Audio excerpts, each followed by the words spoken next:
Hey guys, for today we're going to be talking about what the top 3 ways are to move to Canada in this year 2023. If that sounds interesting to you or anyone around you, let's get it. So for today, like I mentioned, we'll be discussing how you begin your journey of immigration to Canada. What are the best 3 ways that I recommend you look at? Now, it doesn't matter whether you're coming as a single person or you plan to move with your family. By family, I mean your spouse or dependent. It doesn't matter.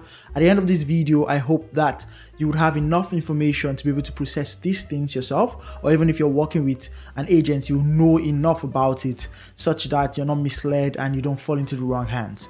Now, with that said, I am not an immigration consultant, so if you are looking for the most authentic information, I recommend you go work with licensed immigration consultant, meaning everything I'm going to tell you is based on my personal experiences and also experiences of others around me, those I've helped out, and even my personal journey. So do beware of that, and do make your own research to validate everything I tell you. So for part number 1, we have immigrating as a student. Now, this pathway is very popular because of its ease and relative ease. Immigrating as a student, what does it imply? On a broad scope, there are 3 things you need to do in order to immigrate as a student. First and foremost, you need to get admission into school. You need to get admission to a school of your choice. It doesn't matter whether you're pursuing a master's degree, a diploma, an undergraduate degree, it doesn't matter. Just gain an admission into a school of your choice. That's point number 1. Point number 2, the fact that you've gotten an admission doesn't mean much. Now you have to make your application. You need to apply for your student permit and your TRV, also known as temporary residence visa. So you're gonna apply for this, and you're gonna be applying for this on the Government of Canada's website, which I'm gonna link down below, and I'm gonna show you towards the end of this video. So you're gonna apply using the platform, right? You make your application. There's a couple of things in that application process. So when we talk about this topic by itself, we'll basically be sure to explore all the requirements and different things that you might need depending on where you're applying from and what stage you are at in your education. So point number 3, you've made your application and you've been approved. It's time to plan for your life. Time to plan for that big move, right? So pretty much there's different things you're going to need, from your travels to your relocation, to getting a place to stay and all of that. So it's time to make all of those preparations. Either you're coming with your family or by yourself. You make these preparations and be ready for your trip. So those are the top 3. Those are the 3 things you're going to need to have at the back of your mind when you're planning to immigrate as a student. That's pretty much how the journey begins. And I'm excited to walk you through the nitty-gritties of what it actually entails. On to step number 2. How do you immigrate? On the second pathway. The second pathway to beginning your journey is immigrating as a worker. Yes, you heard me right. You can, as a matter of fact, immigrate as a worker. I personally took that pathway. I came into Canada as a worker. That was a couple of years ago. So pretty much it is a very big possibility and it's available to almost anyone, right? Now, what does it entail? The first thing you need to do, you need to get a job. You need to land a job offer.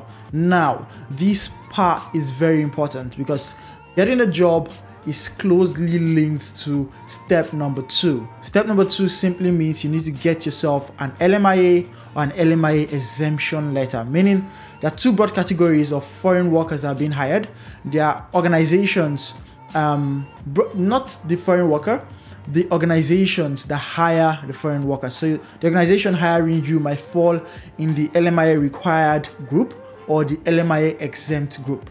Now, you get a job offer and then you request from your employer for an LMIA letter or an LMIA exemption letter. You're going to need that.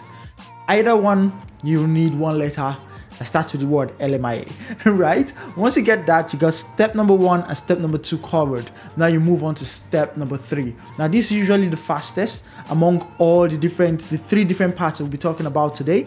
And this basically has to do with you making your actual application on the Government of Canada's website. So pretty much you have your job offer letter, and at this point you have your LMIA letter, be it the letter itself or the exemption letter. You bundle those two together, the letters together, and then you make your application for your work permit. You make an application for a closed work permit in this case, and after you make that application, pretty much it's going to get processed, and then a decision will be made. Once the decision is made, it's time for step number 4. This simply means it's time to pack your bags, prepare yourself, prepare your family members, and then you're on to your trip. You're planning for your immigration, for your relocation and all of that, and that's pretty much where your journey starts to becoming an immigrant. Now, on to pathway number 3. This is the most direct pathway because it does not include any excess time afterwards, but it takes a lot of time in of itself. And there are a couple of things to consider. Now, this has to do with applying directly for express entry. Now, the government has several immigration streams, right? This is you applying for permanent residency. There's so many parts. There's the federal worker stream, there's the federal skills trades, that's like more for business people, and then there's the provincial nomination programs. Different provinces have their different needs and different opportunities, so they've created a ton, or rather a plethora of programs that are suited to fulfilling these needs for the provinces. So there are different paths you can take. Now, what is the first step, you might wonder?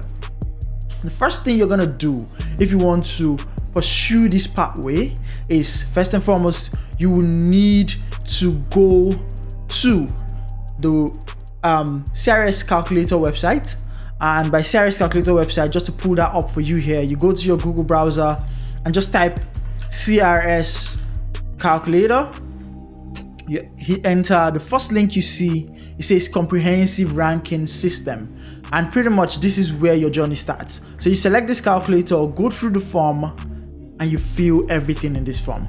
By the time you're done filling out the form, you end up with what you call a score. Now, this is an estimate of the score you're going to get. It's pretty much very close to accurate. Once you understand what your score is, then it's time for step number 2. Step number 2, if your score is enough for the cutoff. Now, by cutoff, what I mean is if you were to open your Google again and you check out the express entry draw, you just Google express entry draw, you select it, and you see from here, you see the last draw, you see what the score or what the cutoff is. From here, you can see that the last draw that was done had a lowest cutoff of 489. So the way express entry works in Canada, it works through a points-based system. So that's why the first step you had to take was to find out what your point is, right? By filling out that simple questionnaire that we saw on the CRS Calculator website. Don't worry about the links. I'll post them in the description below. And the next step is to check if that score is in line or is within the range or higher, better higher than the last draw that was done. So they do draws on different schedules. Now, it might be every 2 weeks, it might be every month. You just have to check on this platform to see how the draws happen. So once you verify that your score is above the cutoff, then you have that confidence that, okay, in the next 2 weeks when they do the next draw, you're more than likely going to be chosen to apply for permanent residency. So now that is step number 1, step number 2, or rather step number 1 together. That is you checking your score and verifying where you fall. Is your score above or is your score below the cutoff mark? Now, once you have that out of the way, the very next step is to enter the pool.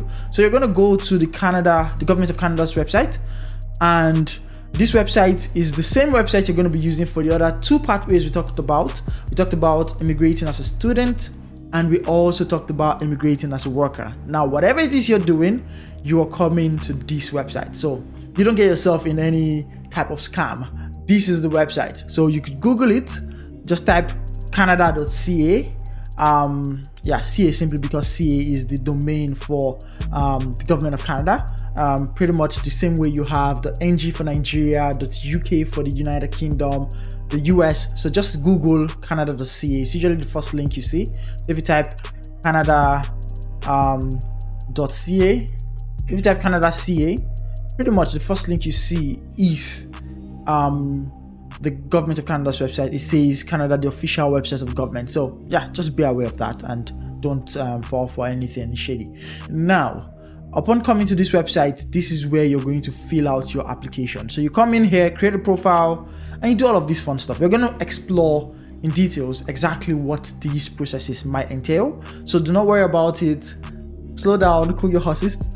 We will be going through all of this now. So step number 2, you enter the pool. You enter the pool by filling out an application. We'll go over what the application looks like. And then for step number 3, what you're going to be doing next is you would pretty much wait for the next draw, right? So the next draw happens and you've been selected. Step number 3 is time to apply. So after waiting for the draw, you get selected.